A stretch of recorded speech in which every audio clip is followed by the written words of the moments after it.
Ndabaramukije mwese shuti banywanyi bacu mukunda kandi mugakurikira amakuru n'ibiganiro dutambutsa kuri chaîne yanyu Rudende Isange TV, ishene bashikiriza amakuru n'ibiganiro biba bigezweho kandi biba vyakura amatohoza mu rurimi rw'ikirundi. Ndabahaye mwaramutse, abandi ndabahaye mwiriwe bivanye naho muherereye. Iri ni iteka n'umunezero ntangere by'usubira kubana namwe banywanyi bacu mukunda kandi mugakurikira amakuru n'ibiganiro tubandanye gushikiriza, amakuru n'ibiganiro biba bigezweho kandi biba vyakura amatohoza mu rurimi rw'ikirundi. Reka makengurukiye kandi mbahe n'ikaze mu makuru yacu yo kuri iyi saha, akaba ari amakuru na cane araza gushimikira ku ngingo nkuru zikurikira.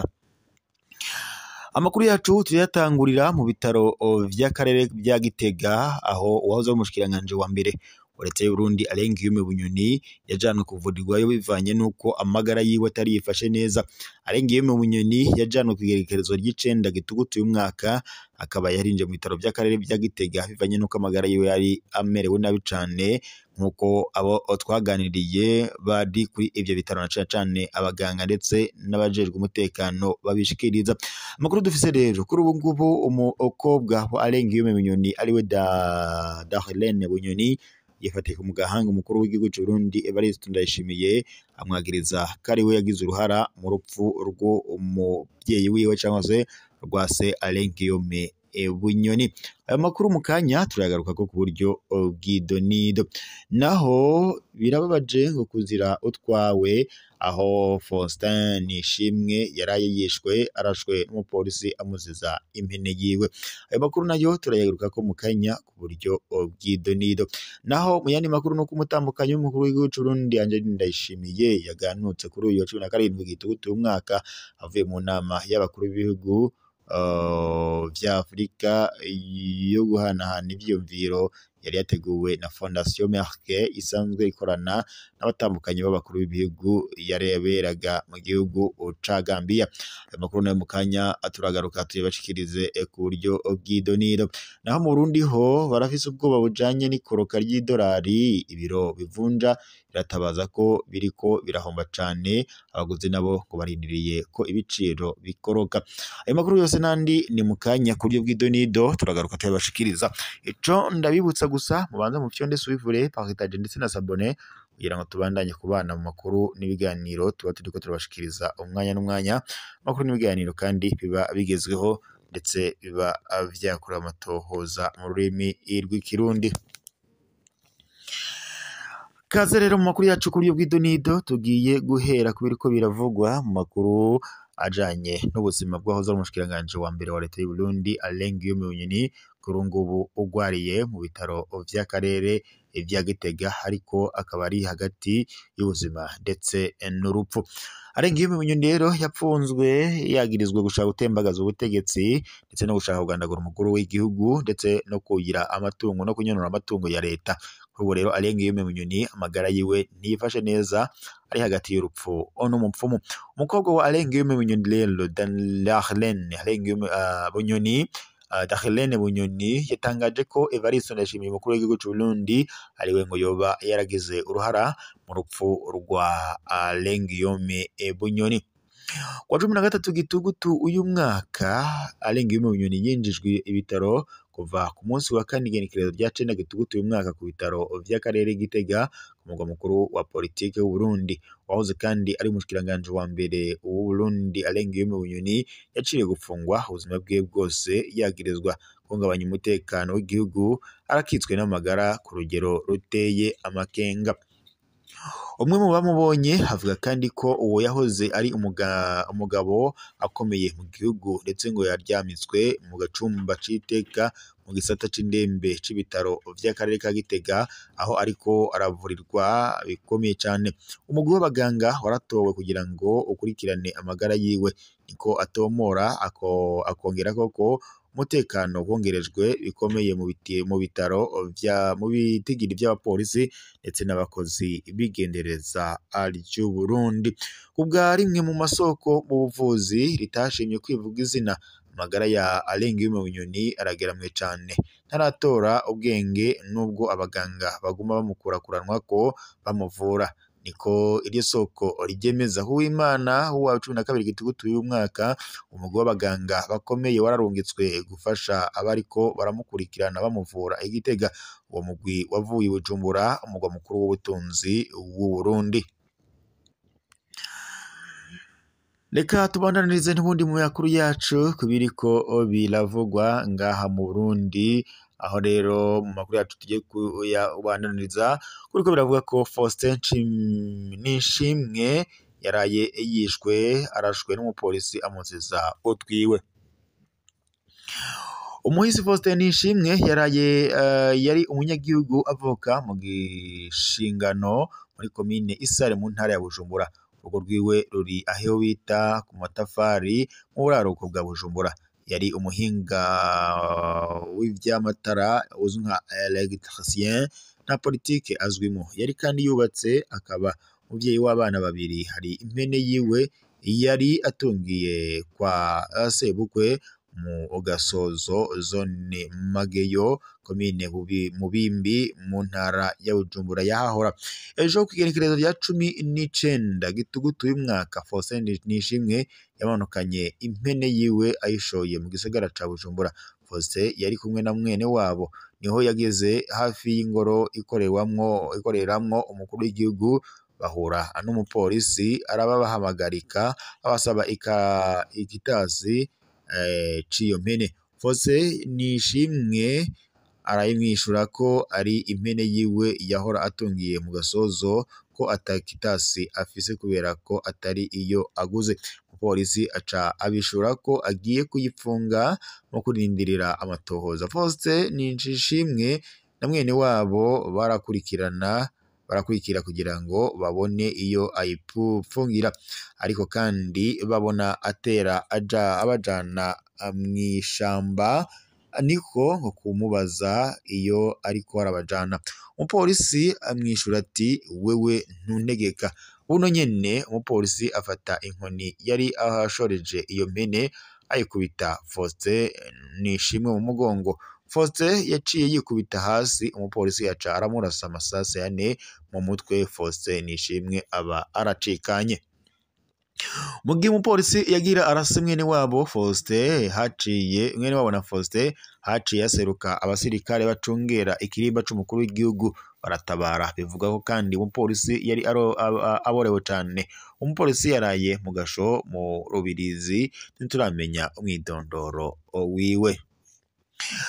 Aya makuru kandi tuyakesha bamwe mu bakurikiranye ikibazo. Abaryango b'umuhisi Faustin Nishimwe barasaba ko uyu mupolisi yohanwa n'ubutungane. Turababajwe, turahojeje kandi umuryango w'umuhisi Faustin Nishimwe. Ibintu ni akamaramaza. Igipolisi kirakwiye kwisurira ko nta kuntu umupolisi aborewe bashobora kumurekurira ku kazi. Kenshi abapolisi bameze gutya baba abazwi n'ababarongoye, ntivyumvikana ingene babarekera mu banyagihugu. Naho mu yandi makuru kandi umutambukanyi w'umukuru w'igihugu cy'u Burundi Angeline Ndayishimiye yaganutse kuri uyu 17 gitugutu uyu mwaka avuye mu nama y'abakuru b'ibihugu vya Afrika yo guhanahana ivyumviro yari yageteguwe na Fondation Merke isanzwe ikorana n'abatambukanyi b'abakuru b'ibihugu yabereye mu gihugu ca Gambia. Nkuko bimenyeshwa n'umuvugizi w'umutambukanyi w'umukuru w'igihugu cy'u Burundi Filemon Nkurunziza, ngo muri iyo nama kandi Angeline Ndayishimiye yararose akanya ko gushikiriza ijambo, aho yashimiye Fondation Merke ku myaka 13 iheze ikorana n'abatambukanye b'abakuru b'ibihugu ba Afrika ndetse na Aziya. Ivyatumye kandi mu Burundi haba guteza imbere amagara y'abantu, abonetse abaganga 55 n'abaganga barihiwe uburyo bwo kuja kongereza ubumenyi hanze ibizwi nka bohose. Umutambukanyi w'umukuru w'igihugu cy'u Burundi Angeline Ndayishimiye yaramenyesheje kandi ko igikorwa yatanguje ari kumwe na muganga Lasha Kareji co gufasha kwibaruka abavyeyi babuze urubyaro kimaze gutanga umusaruro w'abana 10 ndetse n'abandi bakenyezi bacibungenze. Mwijambo yashikirije muri iyo nama mutambukanye w'umukuru w'igihugu c'u Burundi Ndadaye Ndayishimiye yamenyesheje ko yanazerewe cane n'umugambi Eduke Linda watumye ndetse abigeme 40 bava mu miryango ya mikoro make baronka ubufasha biciye muri Fondation Bonaction umugira neza aho biga kw'ishure ry'akarorero Scolaire do Savoir. Nayo muganga Lasha Keleje asanzwe atwara Mère Fondation yarashimye kandi umutambukanye w'umukuru w'igihugu ku bikorwa ariko ararangura na cane bikorwa na Fondation Bonaction umugira neza akamenyesha ko azobandanya akorana nawe. Reka rero tubandanirize amakuru n'ubundi kubiko biravugwa ngaha mu karere k'ibiyaga binini na cane n'ubundi tukiri mu Burundi. Burundi amakuru ahari nuko ngo ibiriko abarundi baratabaza ikoroka ry'idolari ibiro ngo bivunja biratabaza ko ngo biriko birahomba abaguzi barindiriye ko ibiciro bikoroka. Bujumbura kwa 18 gitugutu uyu mwaka ryo gabanuka ry'igiciro c'idolari ribaye mu gihe kandi ubutunzi bwifashe nabi mu Burundi. Burundi buriko buraca mu bihe bidasanzwe by'ubutunzi butari bwigere bucamwo na rimwe burangwa n'ubukene bw'ibintu byose mu bisata hafi ya byose. Ibura ry'igitoro rimaze hafi imyaka 5 niryo rikaze gurusha ibindi byose kuko rihungabanya igice kinini c'ibikorwa vya misi yose. Isoko ry'amafaranga mva makungu iriko irahinduka ku buryo butari bumenyerewe ikarangwa n'imanuka ry'igiciro c'idolari. Iryo manuka kandi ryarakanze ibiro bivunja ayo mafaranga hamwe ndetse n'abayarondera mu gihe kandi ubutunzi busanzwe butifashe neza. Ubwo amakuru yatanzwe kuri uyu wa gatanu ni banki nkuru y'igihugu BRB, urugero rwahora rutangwa ko ntirwagize impinduka nini hagereranyijwe n'imisi iheze. Uko bicifashe ni uku gukurikira: idolari ry'abanyamerika ibihumbi 22,935 n'ibicindwi, naho ishilingi rimwe y'amakenya ibihumbi 22 n'amafaranga 760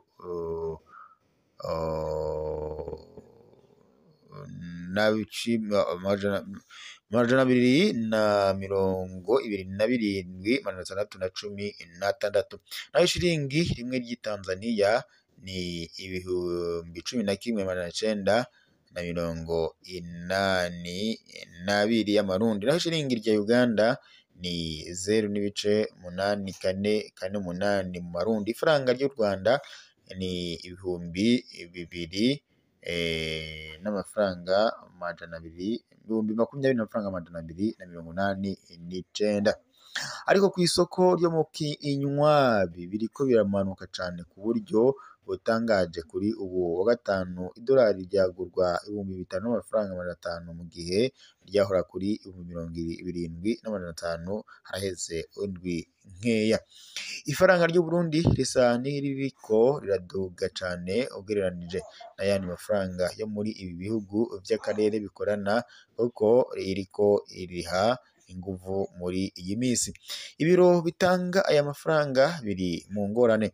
Iryo koroka ryihuse ryarahungabanyije ibikorwa by'abavunja amafaranga cane abakorera mu biro vyemewe canke kw'isoko y'ikinywabi. Benshi bemeza kandi ko bariko barahomba cane kuko ngo bari baranguye amadolari azimvye. Ndamaze kandi imyaka irenga 10 nkora ibikorwa byo kuvunja, nari nagize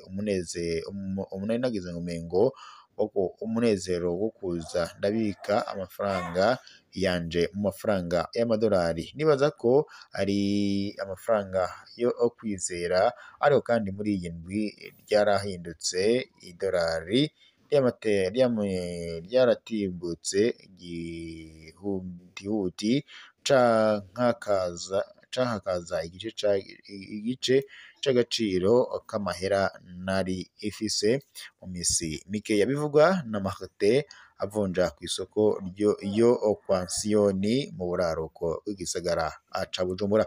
Isoko yo kuvunja amahera isa niyahungabanye, simbona ukuntu tuzobisohokamwo, niko yongerako. Bimwe mu biro vyahora bivunja yarahagaritswe ibikorwa vyayo mu kurindira ko iyo ngo bizoherera kuko bitanga guhomba. Abaguzi barababaye, ibiciro vyagumye ari vya bindi, nubwo idolari ryamanutse ibiciro vyankenerwa byose n'ivy'abantu bakenera vya misi yose biracari ivya bindi, bikababaza abaguzi.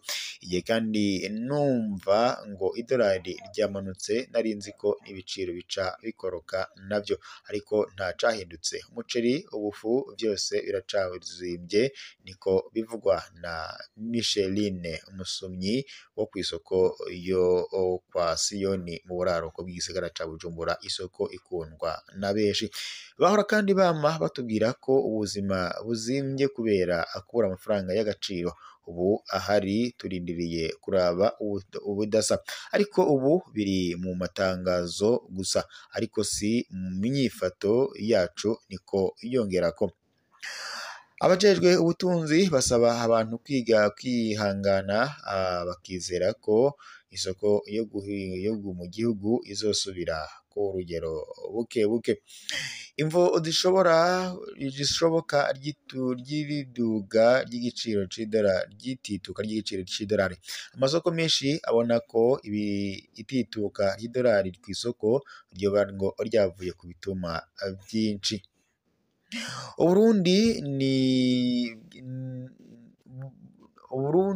Umurindi munini w'ifaranga ry'amarundi mu kurondera amafaranga mvamakungu. Amafaranga mvamakungu yabaye menshi kubera inkino mpuzamakungu zimaze imisi zibera mu Burundi. Irekurwa ry'amadolari yari anyegejwe na bamwe mu bategetsi batinya ko azobahomberako inyuma yaho habereye impinduka mu bijanye n'ubutunzi. Nibaza kandi ko bamwe mu ndongozi bakuye amafaranga mvamakungu mu masandugu bari bayabitsemwo kubwoba kubwo guhomba. Ivyo birashobora kugira akarusho ku banyagihugu basanzwe nk'abafungura rimwe ku munsi, niko bibonwa n'umwe mu banyagihugu b'i Bujumbura. Umwihezo w'abanonosoye ivy'ubutunzi. Abahinga mu by'ubutunzi bamenyesha ko iryo koroka ry'idolari ritariko ngo rirava ku vyashowe nk'agahawa canke icayi biriko hasi cane. Babona ko ahubwo ngo ko ririko rirava ku ngingo za BRB ziha amafaranga mvamakungu abarangura hanze bemewe. Basaba kandi leta kugumiza uwo murindi ku bijanye n'ifaranga ry'agaciro mu ntumbero yo gukomeza agaciro k'ifaranga ry'u Burundi no kumanura ibiciro. Naho bivuye kw'ikoroka ry'idolari, ibiro vyinshi bitanga ayo mafaranga vyarahagaritse ibikorwa vyavyo. Ishiringi ryo muri Kenya ryahora kuri 55 vy'amarundi mu ndwi iheze, ubu riri ku yatarenga 35.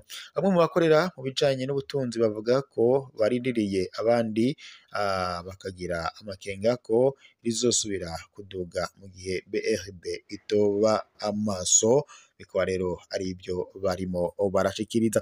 Reka dushimire mwese mwari kumwe natwe mu makuru n'ibiganiro ariko turashikiriza kuri iyi saha. Turi dusozera ngaha, turaza gusubira mu makuru araza kubagezwa kuri no muri shwe nkunda cyane Nkuru Dende ya Isange TV ibashikiriza amakuru n'ibiganiro biba bigezweho kandi biba vyakora amatohoza mu rurimi rw'ikirundi.